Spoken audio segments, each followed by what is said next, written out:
ಓಂ ಸೂರ್ಯನಾರಾಯಣಾಯ ನಮೋ ನಮಃ. ಓಂ ಮಿತ್ರಾಯ ನಮಃ. ಓಂ ಭಾನವೇ ನಮಃ. ಓಂ ಭೂಃ ಭುವಃ ಸ್ವಃ ತತ್ಸವಿತುರ್ವರೆಣ್ಯಂ ಭರ್ಗೋ ದೇವಸ್ಯ ಧೀಮಹಿ ಧಿಯೋ ಯೋ ನಃ ಪ್ರಚೋದಯಾತ್. ಓಂ ರಾಂ ಹ್ರೀಂ ರೂಂ ರೈಂ ರೌಂ ರಃ. ಓಂ ರಾಂ ದೀಪ್ತಾಯೈ ನಮಃ. ಓಂ ಹ್ರೀಂ ಸೂಕ್ಷ್ಮಾಯೈ ನಮಃ. ಓಂ ರೂಂ ಜಯಾಯೈ ನಮಃ. ಓಂ ರೇಂ ಭದ್ರಾಯೈ ನಮಃ. ಓಂ ರೈಂ ವಿಭೂತಯೇ ನಮಃ.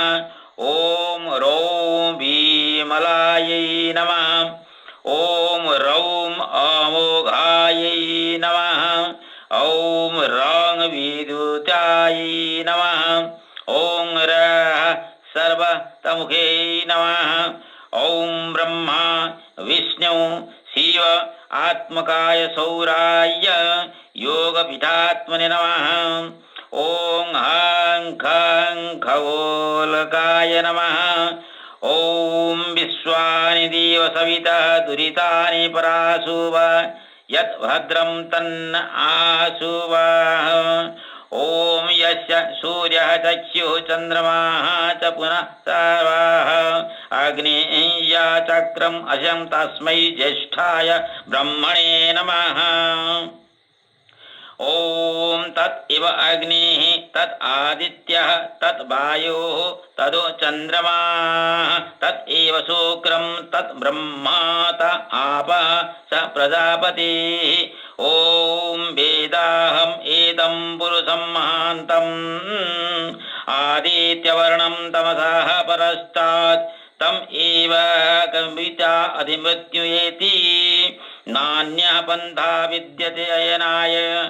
ಓಂ ಯತಃ ಚ ಊದೋತಿ ಸೂರ್ಯಂ ಆಸ್तं ಯತ್ರ ಚ ಗಚ್ಚತಿ तं ದೇವಾಃ ಸರ್ವೇ ಅರ್ಪಿತಾಃ ತದು ನಾತ್ಯೇತಿ ಕಶ್ಚನ ಏತದ್ ವೈ ತತ್. ಓಂ ಸ್ವಸ್ತಿ ಮಾತ್ರ ಉದಃ ಪಿತ್ರೆ ನಃ ಅಸ್ತು ಸ್ವಸ್ತಿ ಗೋಭೋ ಜಗತೆ ಪುರುಷೇಭ್ಯಃ ವಿಶ್ವಂ ಶೋಭೂತಂ ಶೋಭಿತತ್ರಂ ನೋ ಅಸ್ತು ಯೋಗೇವ ದೃಶೇಮ ಸೂರ್ಯಂ. ಓಂ ಮಧುಮಾತ್ರಃ ವನಸ್ಪತಿಃ ಮಧುಮಾನ್ ಅಸ್ತು ಸೂರ್ಯಃ ಮಾಧಿ ಗಾವೋ ಭವಂತು ನಃ. ಓಂ ಚಿತ್ರಂ ದೇವಾನಾಂ ಉದ್ಗಾದನೀಕಂ ಚಕ್ಷುಃ ಮಿತ್ರಸ್ಯ ವರುಣಸ್ಯ ಅಗ್ನೇಃ ಆಪ್ರಾದ್ಯಾವಾ ಪೃಥಿವೀ ಅಂತರಿಕ್ಷಂ ಸೂರ್ಯ ಆತ್ಮಾ ಜಗಸ್ತಸ್ತಸ್ತುಧಿಶ್ಚಃ. ಓಂ ತತ್ ಚಕ್ಷುಃ ದೇವಹಿತಂ ಪುರಸ್ತಾತ್ ಉಕ್ತಮುಚ್ಚರತ್ ಪಶ್ಯೇಮ ಸರದಾಃ ಸತಂ ಜೀವೇಮ ಸರದಾ ಸತಂ ಶೃಣೀಯಾಮ ಸರದಾಃ ಸತಂ ಪ್ರವಹ್ವಾಮ ಸರದಾಃ ಸತಂ ದೀನಾಂ ಸ್ಯಾಮ ಸರದಾಃ ಸತಂ ಭೂಯ ಚ ಸರದಾಃ ಸದಾತ್. ಓಂ ಉದು ತ್ವಂ ಜಾತವೇದಸಂ ದೇವಂ ವಹಂತಿ ಕೇತವಃ ದೃಶೆ ವಿಶ್ವಾಯ ಸೂರ್ಯಂ. ಓಂ ನ ಪ್ರಮೀಯೇ ಸವಿತೋಃ ದೈವಸ್ಯ ತತ್ ಯುಧಾ ವಿಶ್ವಂ ಭುವನಂ ಧಾರಯಿಷ್ಯತಿ ಯತ್ ಪೃಥಿವ್ಯಾಪರಿಮಂತ್ರಾಃ ಗಂಗೋರೀಃ ವರ್ಷ್ಮನ್ ದಿವಾ ಸುವತಿ ಸತ್ಯಮಸ್ಯ ತತ್. ಓಂ ಊದ್ಯಯಂ ತಮಃ ಸಹಸ್ಪರಿಃ ಸ್ವಪಶ್ಯಂತ ಉತ್ತರಂ ದೇವಂ ದೇವತ್ರ ಸೂರ್ಯಂ ಆಮ್ನೆ ಜ್ಯೋತಿಃ ಉತ್ತಮಂ. ಓಂ ಯಃ ಉದ್ಗಾನಮಹತೋ ಅರ್ಣವಾತ್ ಬಿಭ್ರಾಜಮಾನಾಃ ಸಲಿಲಸ್ಯ ಮಧ್ಯಾತ್ ಸಮ ವೃಷಭೋ ಲೋಹಿತಾಕ್ಷಾಃ ಸೂರ್ಯೋಪೀಪಶ್ಚಿತ ಮನಸಾ ಪುನಾತು. ಓ ಯಾ ದೇವಾಃ ಸವಿತಾಸ್ಮಾಕಂ ಧಿಯೋ ಧರ್ಮಾದಿಗೋಚರಾಃ ಪ್ರೇರಯೇತ್ ತಸ್ಯ ಯತ್ ಭಾರ್ಗಃ ತತ್ ವರೇಣ್ಯಂ ಉಪಾಸ್ಮಹೇ.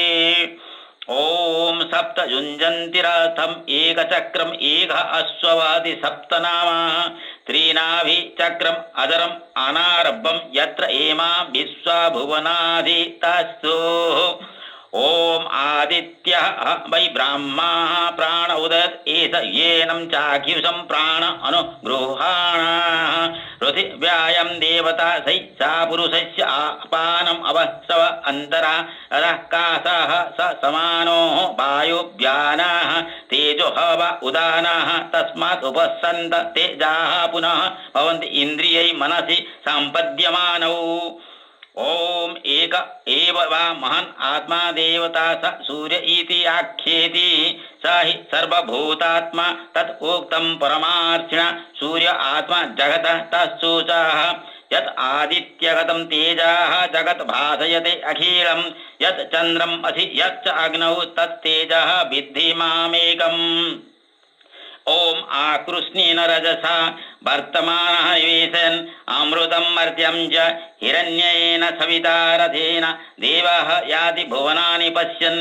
याति देवाः प्रवता याति उद्यता याति शुभ्राभ्यां यजतः हरिभ्याम् आदेवः याति सविताः परामताः अपवित्वा दुरिता बाध्यमानाः ओम अदिति चक्रोमा देव्यै जनै दीनैः दक्ष्यैः प्रभृति पुरुषत्वाः देवेषु च सविताः मानुषेषु च त्वं न अत्र सुवताः जनगच्छाः ओम चित्रदेवानाम् उद्गात अनेकं चतुर्मित्रश्च वरुणस्याग्नैः आप्राद्यावा पृथिवी अंतरिक्षं सूर्यम् आन्त्र जगस्तस्थूतं चाह सूर्यं देवीम् उषसं रोचमानं मर्त्यो न योषा मध्येति सश्चात् यत्र नोरौ देवयन्तो युगानि वितन्या ते प्रतिभद्राय भद्रं भद्रा अश्वा हरितः सूर्यस्य चित्रा एन वा अनुमाद्यासः नमस्यन्तो दिव आपृष्ठम् अस्तोः परिद्यावा पृथिवी यन्ति सद्याः तत्सूर्यास्य देवत्वं तन्महीतुं मध्याः कर्ताः विधातं स दभाराः जदीराजुक्तं हरिताः मध्यस्थाः ददात्रि बाधवः तनुतेऽसि स्मसैः तन्मित्रैश्च वरुणैश्च ऊदिक्षे सूर्यरूपं कृणुते घोरुपस्थेः अनन्तम् अन्यत् रुद्रैश्च पादकृष्णम् अन्यद्धरितः सम्भरन्ति अद्या देवा उदितः सूर्यश्च नेरहंसाः पीपृता नेरावद्यात् तन्नो मित्रः वरुणः माम् अहन्तम् अदिति सिन्धु पृथिवी उदद्युः ओम आदिदेव नमः तुभ्यं प्रसीद मम भास्कर दिवाकर नमः तुभ्यं प्रभाकर नमोस्तुते सप्ताश्वरथम् आरूढं प्रचण्डं कश्यपात्मजं श्वेतपद्मधरं देव तां सूर्यं प्रणमाम्यहं लोहितं रथम् आरूढं सर्वलोकपितामहं महापापहरं देवं तं सूर्यं प्रणमाम्यहं त्रैवन्यं च महाशोभं ब्रह्मा विष्णुमहेश्वरं महापापहरं देवं तं सूर्य प्रणमाम्यहं लोहितं तेजः पुञ्जं च वायो आकाशमेव च प्रभुं च सर्वलोकानां तं सूर्यं प्रणमाम्यहं बन्धूकपुष्पसङ्काशं हारकुण्डलभूषितम् एकचक्रधरं देवं तं सूर्यं प्रणमाम्यहं तं सूर्यं जगत्कर्तारं महातेजः प्रदीपनं महापापहरं देवं तं सूर्यं प्रणमाम्यहं तं सूर्यं जगतां नाथं ज्ञानविज्ञानमोक्षदं महापापहरं देवं तं सूर्यं प्रणमाम्यहं ओम अभिवृत्तं ब्रोधान्यैः विश्वरूपं हिरण्यसभ्यं यजतो बृहन्तम् आस्ताद्रथं सविता चित्रभानोः कृष्णा रजांसि तावीसिं ददानाः ओम नमः सवित्रे जगत् एकचक्षुषे जगत्प्रचोदिस्थितिनाशहेतवे त्रयीमयाय त्रिगुणात्मधारिणे व्यञ्जिनारायणशङ्करात्मने ओम आदित्याय विद्महे सहस्रकिरणाय धीमहि तन्नः सूर्यः प्रचोदयात् ओम नमस्ते अस्तु भगवन् हिरण्यगर्भाय अंशुमानाय चित्रनाथाय दिवाकराय प्रभाकराय विभाकराय तेजस्वराय अनामिराय मित्राय